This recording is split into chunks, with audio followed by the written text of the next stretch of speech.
Hello, is it me you're looking for? Welcome back to Geiks Got Game on the River's Edge, here from Mr. Small's Theater in Millvale, Pennsylvania, just up the Allegheny from downtown Pittsburgh.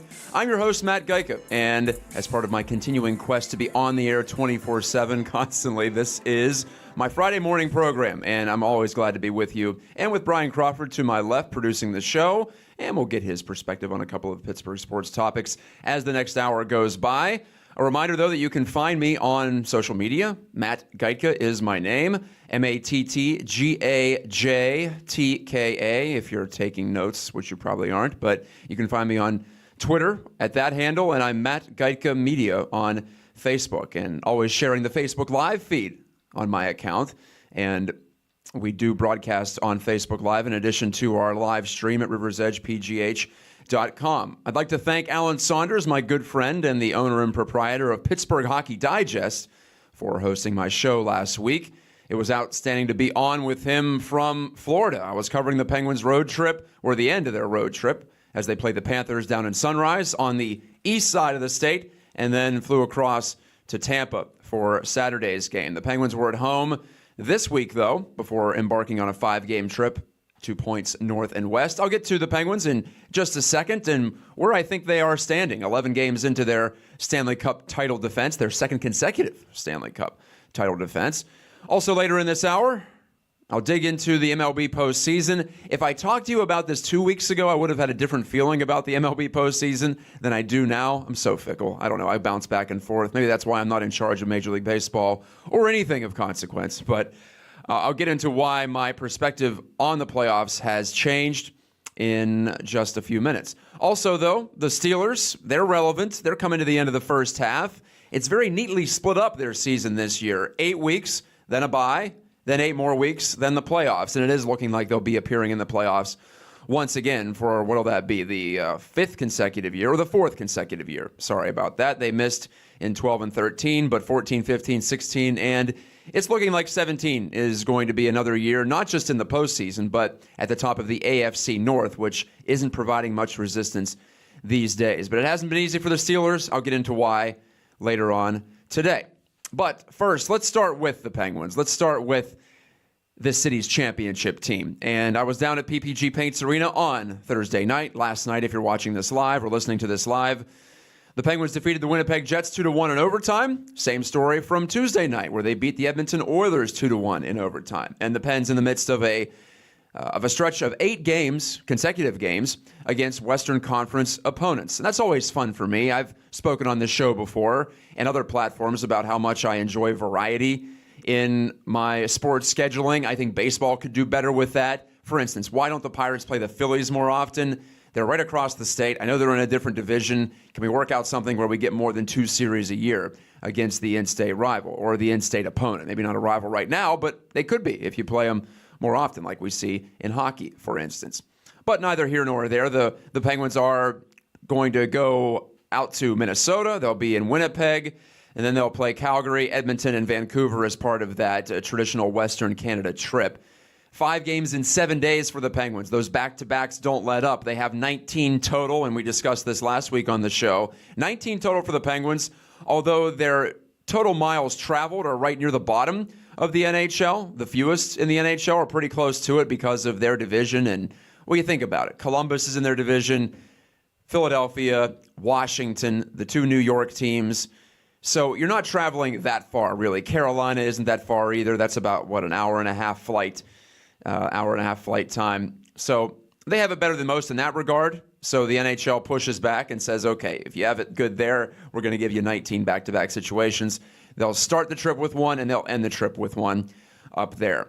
But we are through 11 games, and the Penguins are 7-3-1. Hey, that sounds pretty good, right? You'll take 7-3-1. That's about that's over a 700 points percentage, and they are at the top of the Metropolitan Division. So hey, good for the Penguins, right? And we can move on and talk about football. No, not so quite. Not quite so much, I should say, as I don't think they are playing as well as their record would indicate. I think the players would agree with me. I think most rational, level-headed fans would agree with me, too, that they haven't been where they needed to be. And case in point, it's not the be-all, end-all, but I like to look at shot attempts for and against. This isn't revolutionary, but for some people, I think it does rub them the wrong way. But shot attempts tell you where the game is being played. Mike Sullivan discusses this a lot when we bring up the shot attempt battle and who wins it on a night-by-night basis.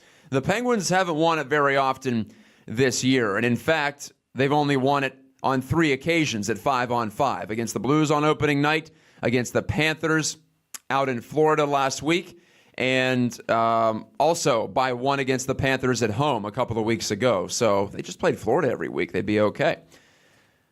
In all seriousness, they have not controlled play to the degree that I thought they would, and I think there are a couple of reasons for that. Number one, Chris Letang isn't all the way back, and we saw it again on Thursday night. Yes, the Penguins only allowed 1 goal, but Chris Letang could have coughed up a couple on his own if not for Matt Murray's stellar goaltending. Letang, in his first 2 or 3 games, I think he was running on adrenaline coming back from that spinal surgery last year, and that sounds extreme because it is extreme. It kept him off the ice for several months. He missed the entire playoffs, you might recall. Didn't start skating until June or July. Didn't really start going hard until July or August. And while physically he's a freak of nature, no doubt about it, but his mental game can slip away from him at times because he tries to do a lot. He knows he can do a lot, and so he tries to do a lot, but this league is hard, and there are plenty of talented players out there too, and if you don't play smart, then you're going to hurt your team just as much as you help your team. And many times I think that's the case with Letang when he's not playing well. Yes, he'll take some chances, and he'll, I don't want to say luck out, but he'll come out on the top side of it because he's so darn good at hockey. But also, there are situations that you need to just punt, to use a football terminology, and live to fight another day. And Letang, when he's not going well, he doesn't manage his game in that way. And we saw that last night. Like I said, when Chris Letang's on the ice, you could see 10 scoring chances for in a given game, but you could also see 10 or more scoring chances against. And I think Thursday night was one of those nights. I think you saw that against the Oilers, too. On Tuesday, as he was matched up against the phenomenal, maybe the best player in hockey right now, Connor McDavid. I know, sacrilege. Sidney Crosby still plays here, and he's still just 30 years old. But if you're talking raw talent, that's as tough of a matchup as you'll get for a defenseman. And Letang did okay, some victories and some defeats over the course of 60 minutes. But that's the number one reason why I think the Penguins aren't controlling territory as much as I thought they would at some point in this season once they got rolling and once they got their game into shape. And still plenty of paper left on the calendar before we get anywhere close to the playoffs. To be clear, I'm not freaking out. I'm not panicking. Whenever I say stuff like this, I get feedback on social media. Oh, why panic? Well, don't freak out. Well, I'm not. I'm just telling you that they're not playing as well as you might think or as well as the results would dictate. Number two, why they haven't played as well as I think they can is just the natural Stanley Cup hangover effect. And emotionally, they have not been as engaged on the back check defending as they would like to be. I think they made some strides this week at home in these 2 games. They only gave up 2 goals in 120-plus minutes. That's a good thing. I think Matt Murray flatters them in some areas, and that was one of them this week.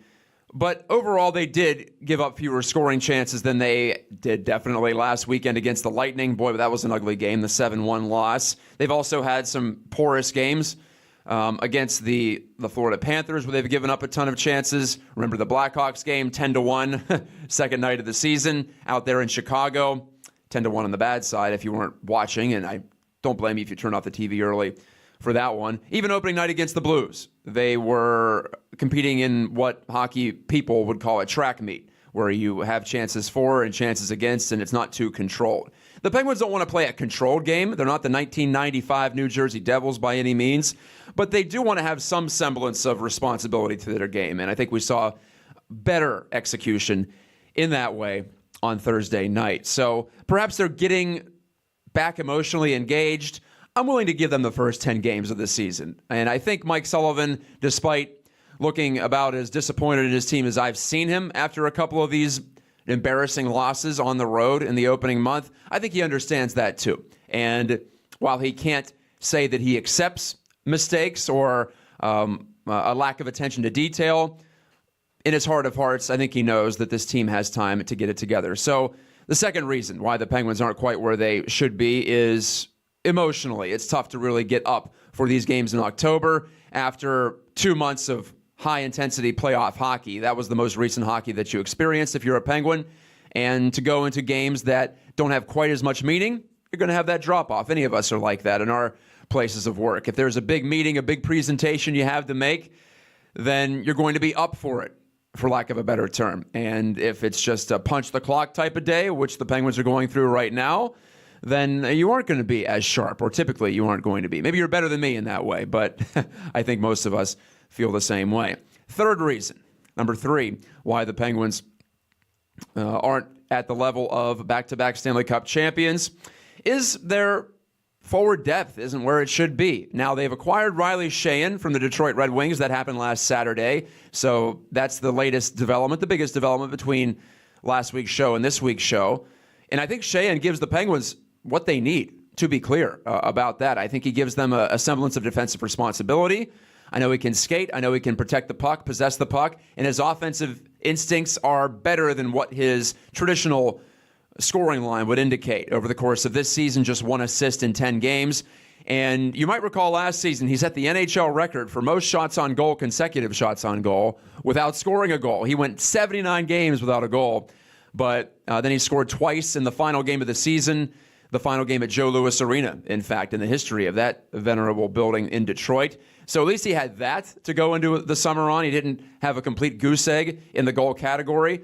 I think playing with the Penguins, he'll have easier matchups at that third line, particularly on the road, as other teams will put their best players against the Penguins' top 2 centers, Crosby and Malkin, away from home. And if you're not a hockey nut, the home team gets the last change in line. So the home coach can dictate matchups more easily than the visiting coach. That's why I mentioned on the road, especially in this case. But Sheahan playing with the 2 Swedish wingers on each side, as he has in his first 2 games as a Penguin. Carl Hagelin on the left, Patrick Hornqvist on the right. Very predictable players, very hard-charging players. You know where these guys are going to be, and you know they're going to compete on a night-by-night basis. So for Sheahan, probably about as good of an entry point to the Penguins as he could want. Now, do I think he's ultimately a championship-level third-line center? I'm not sure about that. I suppose Nick Bonino was last year, but the Penguins also had a center of equal or even greater caliber in Matt Cullen on their fourth line. And right now, it's Greg McKegg on the fourth line. And it might be Carter Rowney when he gets back from this broken hand that he's recovering from at the moment.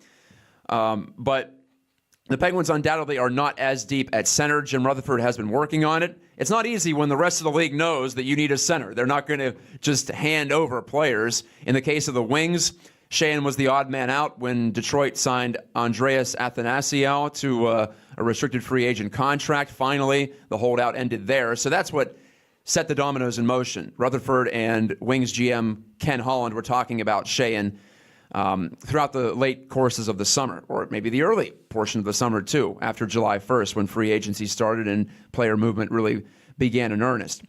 I think there will be one more center coming to Pittsburgh at some point over the course of this season, but I also believe Jim Rutherford wants to take a look at Sheahan and see how he does at third line center. Maybe he surprises all of us, and you don't need to go out for any kind of a splash move before the trade deadline, which arrives still in several months' time. So 3 reasons there why I believe the Penguins aren't where they will be and where they should be.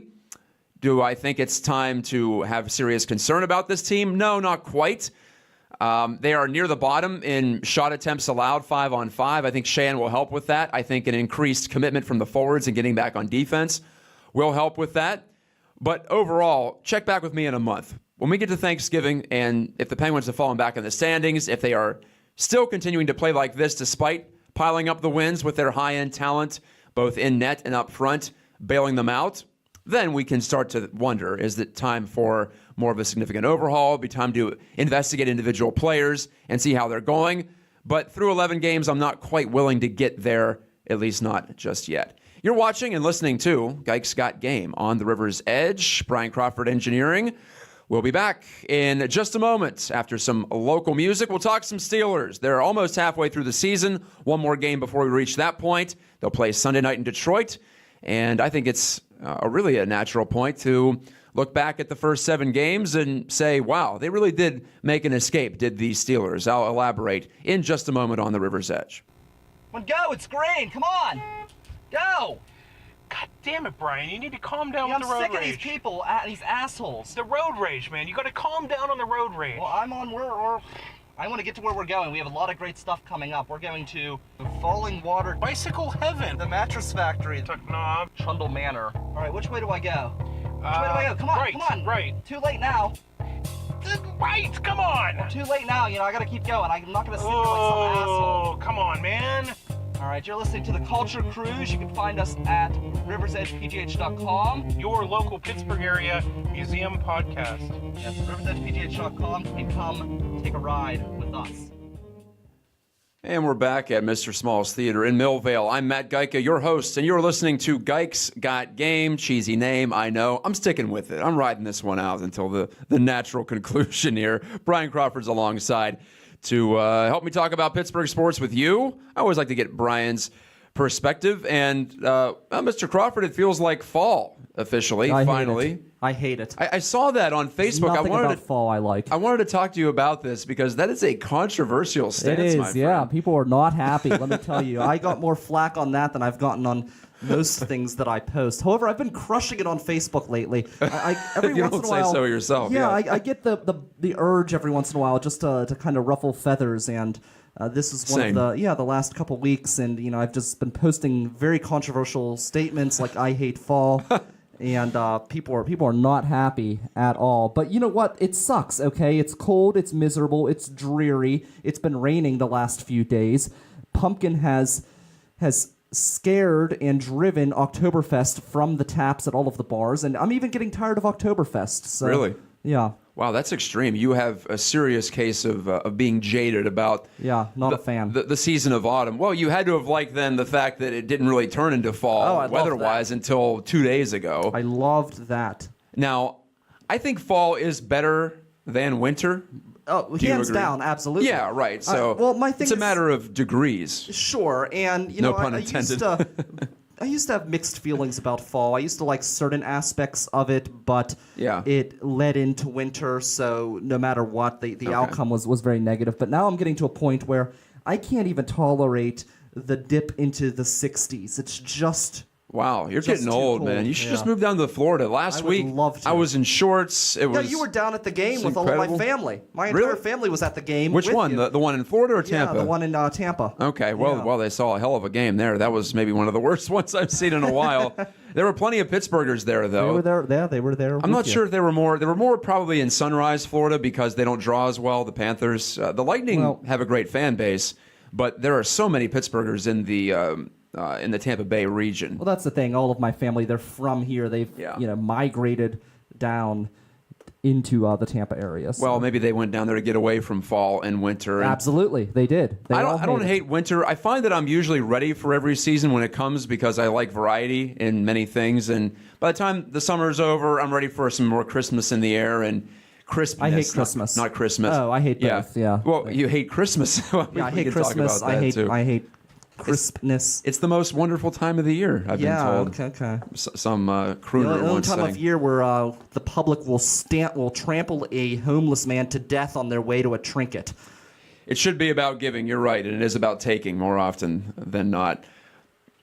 Brian, have you watched much hockey so far? What are your thoughts on my opening segment?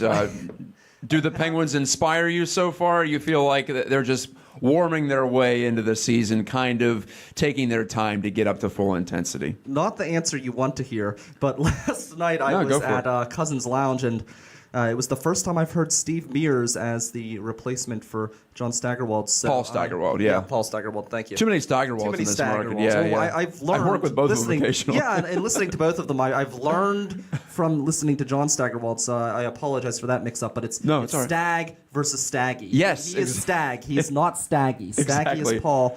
Yeah, Stag is John. That's one thing I have learned. Keep it straight. What'd you think of Mears' call? Good. I thought he was great. I enjoyed it, and I know he's been doing a lot of international stuff and a lot of stuff with the NHL. So he's gone through all of that before he came to us. So it was kind of nice to get somebody who's kind of gone through all of those trials before he came to us, which was pretty cool. Well, what's interesting about Steve's career, too, is he hosted. Remember when the Penguins started their 24/7 HD station after they won the Cup in '09, I think it was? He was the original host.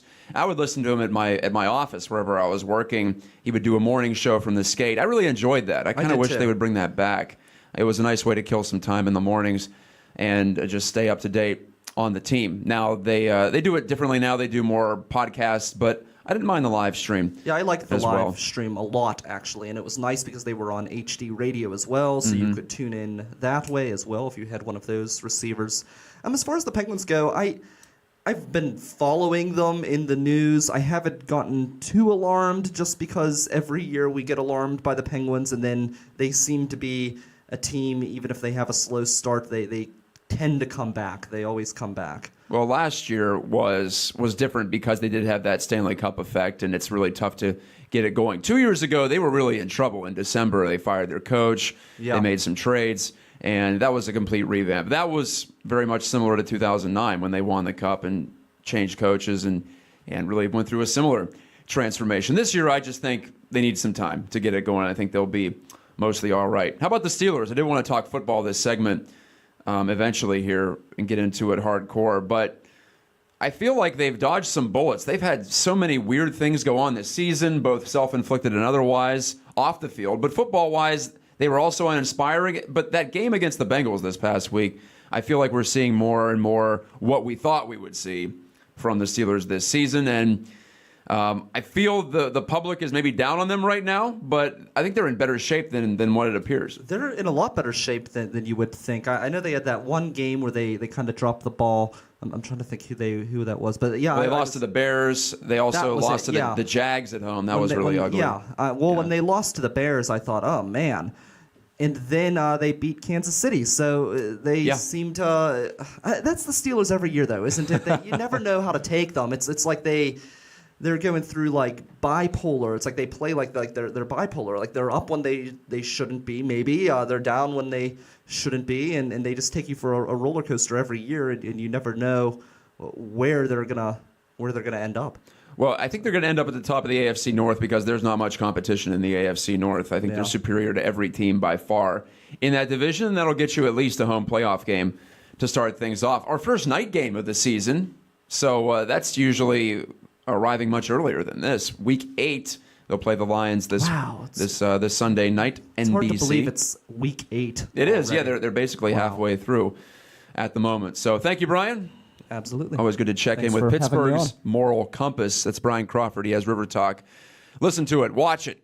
You will be better informed, and maybe you'll find out some things about yourself you didn't even know once Brian explains it to you. Now, the Steelers themselves, to dovetail off what we were just talking about there, like I said, all the off-the-field crap that's gone on this year, and, well, in some cases on the field. I don't want to call the anthem protests crap because they are legitimate. They are what they are. And it's, I think, a tribute to our free speech in this country, a tribute to what we have stood for in the past in this country, that athletes have felt empowered to speak up about social issues. I believe that's a great thing. In fact, it's funny. About 5 or 10 years ago, I was wondering, where are all the social commentaries from athletes? Remember how it used to be back in the day with Kareem Abdul-Jabbar and Muhammad Ali?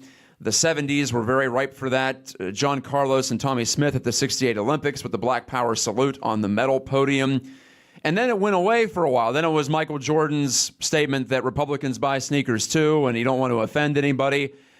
But I feel like led by the NBA, especially guys like LeBron James, and I give LeBron a lot of credit for the new socially empowered athlete, because as the best player in the sport, when he speaks up, maybe the most dominant player in sports right now in North America, when he does it, then it gives leeway and it opens up potential for everyone in the league to do it, because they feel like if the top guy can sacrifice his popularity perhaps and be polarizing and say unpopular things for maybe as much as half or more than the American population, then I can do it too. And I believe that's translated down to football as well. Now, there are some demographic similarities in basketball and football on top of that. more African Americans play football and basketball than baseball and hockey, so that's why you see it more with Black Lives Matter starting up in 2014, that movement getting going. Of course, that was going to move over into football and basketball because there are more black men playing those sports and more people from disadvantaged backgrounds as a result playing those sports. And then we saw the whole thing with the Steelers trying to stay out of it in Chicago. Alejandro Villanueva standing out at the front of the tunnel. Boy, was that a brouhaha that following week. And then we've had Martavis Bryant requesting a trade. We've had him saying he's better than Juju Smith-Schuster. That name is so hard to say, by the way. Juju, I'll go with that. It's an awesome name, though. It is a great name, but it sounds like you're drunk every time you try to say it, at least for me. Borrowed that line from Adam Crowley, by the way, good friend of the show. It's his birthday today. Is it? Well, It is. Happy birthday to Adam. He's one of the good ones out there. But everything going on not related to football. And then, as I was just saying with Brian, they haven't played their best. The offense has been hot and cold. Ben Roethlisberger hasn't been himself. But last week against the Bengals, after they dominated the Chiefs physically, then we saw the technical side of the Steelers come forward. We saw Roethlisberger looking sharper and the offense in general looking more like what we thought we'd see. I know we're all very high on the young defense, at least you should be, I think, because of not just their potential, but what they've delivered this season and through the first 4, 5, 6 weeks. They were carrying this team. Now we're getting closer and closer to the Steelers' offense that was promised to all of us, that for good reason. We had reason to expect that going into the year. With still Roethlisberger in his mid-30s in the NFL, that can still be your prime years as a quarterback. You have Le'Veon Bell, arguably the best back in football. Antonio Brown, arguably the best receiver in football. Well, we thought we would see Martavis Bryant be a complimentary piece. Not yet, and not this week. He'll have a couple of weeks to think about what he's done. But with all the off-the-field and on-the-field problems that they've gone through, they are 5-2 going into this week against the Lions. They probably should be 6-2 going into the bye. And that's about where I thought they would be, 6-2 or 7-1. Not the route they've taken, losing to the Bears and the Jaguars. No offense to the Jaguars, but they got killed in that game because Ben was so off and the offense generally was so stagnant. And that's going to dovetail from the quarterback. That's going to branch out from the quarterback's play naturally. I think we'll look back at that game against the Chiefs, though, and it was looking bad for the Steelers. I was thinking they'd be 3-3 after that and then hopefully get to the bye at 5-3. They're 6-2, and the AFC North is in a sad state of affairs. I don't know if you've noticed, but the Browns are still winless at 0-7. They've started 0-7 consecutive years. The Bengals are 2-4. The Ravens, last night won. They beat the Dolphins, but Joe Flacco might be out for a while, and the Steelers already have an edge on the tiebreaker there by beating Baltimore in Baltimore. So Pittsburgh has done enough here, and they're in really good shape, all things considered. They've dodged some bullets here in this first half. It's been a first-half escape for the Steelers, and assuming they take care of business, maybe I shouldn't do that because that's not what they tend to do, but assuming they take care of business at Ford Field on Sunday night, they're going to be set up pretty for the second half of the season. There are some tougher games in the second half. You have the Packers at home. You have the Patriots at home. You have, the Texans on the road. That could be a difficult one as well. We'll see how it plays out. But overall in the second half, more home games than road. 5 home games, 3 road games. This could be a team that challenges for the top spot in the AFC, and they are in the driver's seat in that regard, too. So all the hand-wringing, and I was doing a lot of that, too. So I'm not putting it all on the fans or reactionary people in the media. For all the hand-wringing, they're sitting pretty right now. And you know I love the numbers, and one of my favorite stats out there in all of sports, let alone football, is on footballoutsiders.com. The good folks there, innovative as always with their statistics. The Steelers' total efficiency, they have a metric called defense-adjusted value over average, which tells you how far above average a team or a given unit has played over the course of the season. And the Steelers are third best in that at 34.7%. Actually, they've moved into first place, after last week when they bombed the Bengals at home. They're 34% more efficient than the average NFL team, and that's good for the top spot now. And I've been impressed by how they've been able to keep this up despite not scoring points. I think in some areas they've been unlucky, and the red zone has been an issue for them. But overall, they're getting up and down the field on a per-play basis, offensively, defensively, even throwing special teams, which has been a weak point so far this year, or really a non-factor so far this year. The underlying numbers speak well of the Steelers, too. So wave those terrible towels. They're doing all right.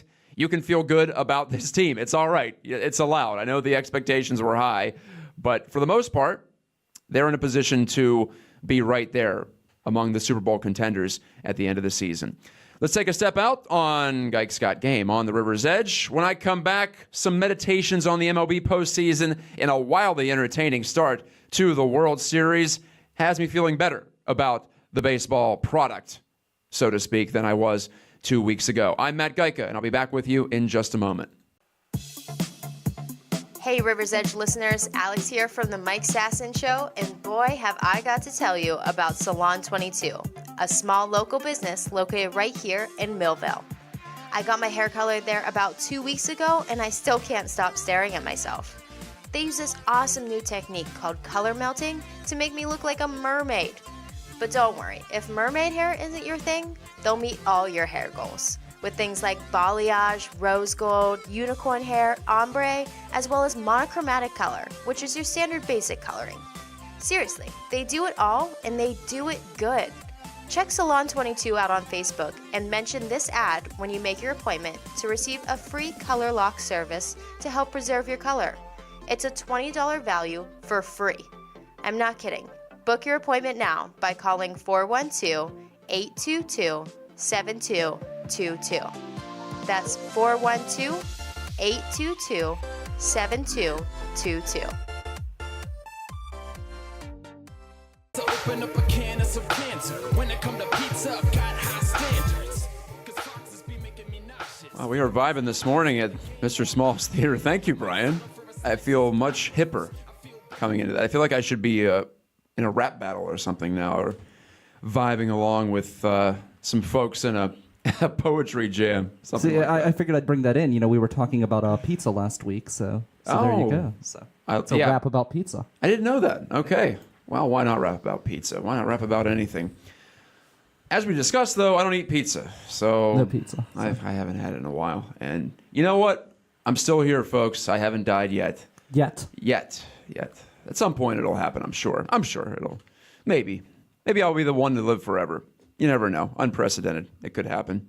Thank you for watching and listening to Geiks Got Game on the River's Edge. It's great to be with you once again, and what a beautiful morning it is in the city of Pittsburgh. The sun is out on this Friday, October the 27th. Halloween is on the doorstep, and as always, my life is dominated by my son these days. He'll turn 1 on Wednesday, so it has been a full year. I've changed a lot in a year. I Wow. can tell you that much. Maybe I still look the same, but Congratulations. thank you. Well, I'll pass that along to little Lucas. We'll have to get him on the show at some Yeah, point. that would be fun. Wasn't he in the studio in the old space at one point? In I some thought form he or was, fashion. yeah. Well, he was in one way. I was just looking back, thanks to Facebook. They had the 1-year anniversary of my wife, who was very pregnant at the time. She came in. That's what I thought, Yeah, yeah, did the okay. show with me. Remember that? I do, yeah. And we talked about the late stages of the gestation period for human beings and what she was going through there. So in a way, Lucas was in the old studio down at the Millvale Studios. He likes the microphone. We did a little live event at Cadillac Ranch in Robinson, and I say we, I mean the folks at DK Pittsburgh Sports for my day job, and we were answering questions from the crowd. And Lucas liked the mic. He wanted to eat it, I think, more than speak Yeah. into it. But he wants to put everything in his mouth these days. That's how they explore, I'm told. That might short it out. So we'll have to wait when we get past that stage. They seem to be pretty progressive in terms of accepting alternative media at Cadillac Ranch. Because Is that right? You mentioned DK Pittsburgh Sports being there. I was once there for a live recording of Craig Wolfley's podcast with Oh, the yeah. Pittsburgh Podcast Network, and they used to do a thing there as well. So they seem to be pretty open to bringing in different types of podcasters and internet radio and things like that, which is pretty cool. Non-traditional, as we Yeah. call ourselves. You know what, though? At some point, we're all just media, right? I think are we at that stage where legacy media, non-traditional media doesn't really matter? I don't think we are quite yet. Give it 5 or 10 more years. I don't think anyone's going to Well, care. we're cooler. and Yeah, more that's what I fun. like. I like having the hip status, believe me, or the new kid on the block status. That's okay with me. And it's okay with me that you've accessed our show, whether it be on Facebook Live or our live stream or the podcast version. That's always available too. And we are up here on the hill at Mr. Small's Theater in Millvale and pontificating from the mountaintop, if you will. I'm Matt Geica, and this is my show, Geick's Got Game. 2 weeks ago, if I would have talked about the Major League Baseball postseason, it would have been negative. In fact, I think I still have part of my diatribe written down in my on my laptop here. Yeah, I was going to rant about how it took 4 hours and 30 minutes to play 9 innings in the final game of the Cubs-Nationals National League Division Series 2 weeks ago. That game was interminable to me. And whether it be because of pitching changes, which you're not really going to change unless you try to limit them to 1 per inning or something like that, and that opens up a whole different canister of problems. Or even if you eliminate replay, I think just the pace of the game has slowed to a degree. And it's just the culture of the game to play it slower, to be more deliberate as a pitcher, as a hitter, to have more meetings. You can perhaps legislate those out if you want to. But I'm not sure you can put the cat back in the bag here. And I worry about baseball as a product because of that, because everyone wants things quicker right now. We don't want to wait for things. Now, if you look at it from an alternative viewpoint, you could say baseball gives you a way to get away from all that and a way to throw it back to the old days when we were patient and we sat back and enjoyed things and let it wash over us. That'd be my selling point. I don't know if that works as a selling point, but I suppose that's the way you could look at it if you are Major League Baseball. However, I wouldn't try to swim against the stream that much. It is ironic that as our attention spans have shortened, baseball has gotten longer and more deliberate. Now, back in the day, before commercial breaks, that's obviously not going to happen anymore, maybe. But games were over in an hour and a half, and you got on with your day. And since baseball plays every day during the summer, I think an hour and a half to 2 hours would be the ultimate goal for me in getting that along. Maybe you could do what soccer does and put advertisements up on the screen during an entire inning. Soccer does it for their halves, 45 minutes or more. They say the first half is presented to you by Jeep or Ford. You could easily do that on baseball, throw a couple live reads in on TV. And I don't know. I'm no advertising expert. I'm no production expert, but I think that could be an option for baseball into the future. But I was upset about all this 2 weeks ago. I was saying, I don't know if I could watch these games unless my team is involved. But then the first 2 games of the World Series happened, and they were so exciting. First of all, you had a quick, breezy pitcher's duel in Game 1. You had Clayton Kershaw outperforming Dallas Keuchel in the opener of the series at picturesque Dodger Stadium. I think it had it all there. A dominant pitcher doing his thing, having one of the most complete performances in a World Series game. He and Bob Gibson are the only 2 to strike out more than 45% of the hitters they've faced in a World Series start. And that might seem a little obscure, but when you're in the same category as Bob Gibson, you're doing something right as a pitcher. And I was thrilled to see Kershaw get his due and do well on the big stage after so many postseason struggles over the years. And he might be in line for a World Series MVP if he does something similar to that in his follow-up start next week. Now, Game 2, though, in some ways, it was everything that has made baseball slower. It had all the pitching changes. It had managers going to their bullpens much earlier than usual because studies have shown, performance has shown, that relievers do better than starters once you get past the first 2 times in the order, especially. And so even though Rich Hill was dealing for the Dodgers, manager Dave Roberts went to the bullpen right away, and it worked until it didn't work in the 8th and the 9th innings when Kenley Jansen, one of the top relievers in baseball, gave up 2 runs. And the second run was his run, especially Marwin Gonzalez homering in the top of the 9th to make it a 3-3 game and rally the Astros back. But from the 9th inning on, we had 5 home runs hit, setting a World Series record and a postseason record. Incredible stuff. Guys just swinging for the fences. Guys realizing that the ground ball is evil and the fly ball is king. It's modern hitting instruction, too, that has led to this. And the D stigmatization of the strikeout, the destigmatization of swinging and missing. People don't care anymore, to put it in a different way, if they swing and miss or if they strike out. And fewer balls in play have also lengthened counts, lengthened at-bats time-wise, and have added time to games. So I don't know if there's an answer there for baseball. It's just the natural development of the sport. Hitters doing it this way. Pitchers going for strikeouts because they're throwing harder, and they realize that hitters can be had in that way.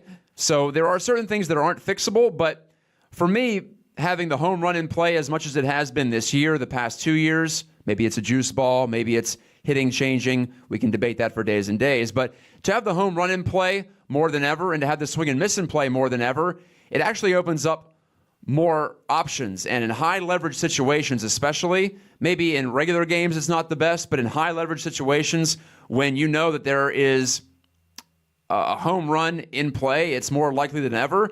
That glues your eyes to the TV screen, or it glues your eyes to the field if you're there in person, I think, more so than if, well, maybe this guy will hit a single, but that's perhaps the ceiling for him. But if a home run is more possible, I think that's good for entertainment, even though it leads to fewer balls in play overall. And I think Game 2 of the World Series was a good illustration of that. And I think it was good reason for me to step off my soapbox and not say, baseball's doomed. It's never going to be what it could be as an entertainment product. Can they tighten up things in inning breaks? Can they try to eliminate the excessive mound meetings? I think there are areas where you can trim the fat as baseball without getting into the actual game play, because it makes it compelling, doesn't it, to see the way games change and the way that now strikeouts are up, now home runs are up. Maybe in a couple of years it'll go back to more contact. I don't know. I'm not sure where it's going to go, because just a few years back it was the other way around. So that's what makes it interesting. That's what you don't want to interfere with too much as a league. But in order to speed up the product and to get the game moving along, you can do something. So I am, in fact, optimistic about baseball's ability to remain compelling as a pure sport. But as a product, they still have some work to do. And I don't want to forget my complete disdain for what I saw 2 weeks ago in the final game of that Cubs-Nationals series. One final timeout on Gike's Got Game. When I return, a quick segment to sign off, and then we'll send you along on your merry way on this Friday. This is The River's Edge. Hi, I'm Rob Spear, host of Damn Near Killed Him, an interview show where anything goes. Once they gave it to me, you could have stuck a telephone pole up my ass. I was about to be kicked out of the country. That's where they send the worst of the worst. In a psych ward, normal things seem so weird in there. He was making $5,000 a month doing gay audiobooks. Hear some stories from people who have been to the edge and back. Thursday morning at 9 a.m. on riversedgepgh.com or download on iTunes. I mean, that's some pretty cool shit. Back one final time at Mr. Small's Theater in Millvale. I'm Matt Gajka, and this is Gike's Got Game on the River's Edge. And you can find us at riversedgepgh.com. That's our website. We're on Facebook Live. We're all over the place. Before I sign off for the day, I would like to raise awareness for a fundraiser that's going on October the 29th. What would that be? Sunday, then, at the Millvale Community Center at 416 Lincoln Avenue. From 2 p.m. until 6 p.m., there will be a spaghetti dinner, a fundraising event for local volunteer firefighter Corey Ebers. He was diagnosed with colon cancer, a young man who, in fact, Brian, helped out with the Millvale Studios fire. He did, yeah. He was one of the two that actually suffered heat exhaustion in that fire. So, and because of their efforts, all of our equipment was saved, and we actually broadcasted the next day. Wow, yeah. He was one of the heroes there, and we thank him for that. And he's gone through some stuff lately, too. And, of course, we do have the Spaghetti Dinner fundraiser event coming up for him to try to raise some funds for his road to recovery. Medical bills already starting to stack up, and that's the reality of the situation for Corey. So the donation for dinner will be $7 for adults and $4 for children. Again, 2 to 6 p.m. at the Millvale Community Center this Sunday. It will include the pasta dinner, the price that is. It'll include the pasta, a salad, a beverage of choice you can take out. There will also be a 50-50 raffle and a Chinese auction during the event. And this is the most important part. All proceeds directly benefit the young firefighter Corey Ebers and his medical expenses. So I hope you can contribute if you are in the Millvale area. or you're just driving around looking for something to do, or you're just hungry on Sunday, which happens quite a bit. The Steelers don't play until 8, so you got to kill some time, right? So come on down to the Millvale Community Center and help Corey and his family out. Thank you so much. Sorry, go Say ahead. after that, you can run to the Double L bar and watch the game there. How about a Millvale Sunday for you, a Sunday fun day in our little borough around our neighborhood down here. Thank you, Brian, for your input, as always, and thank you to our listeners and viewers, loyal listeners and viewers. The trajectory of the River's Edge continues to go up and up. It's been such a blast to be a part of it. I have these revelation moments where I think I used to be sitting down there in Millvale Studios, and we didn't have anything close to what we have right now. I used to be in a closet in an attic. Yeah, you've come a lot further than I at least joined up when you had a space outside of a house. So it's been a lot of work for you guys, for you and Tom and Sarah. So I really hope that everyone here appreciates that. And it's all about the product, right? So as long as we put on a good product, then I think everyone's going to be very happy. For Brian Crawford and everyone involved at the River's Edge, I am Matt Kaika, reminding you that when the radio fades, you know life's moving fast. Awesome to talk to you. I'll be back in here 1 week from today, Mr. Small's Theater, for another edition of Gike's Got Game. God bless.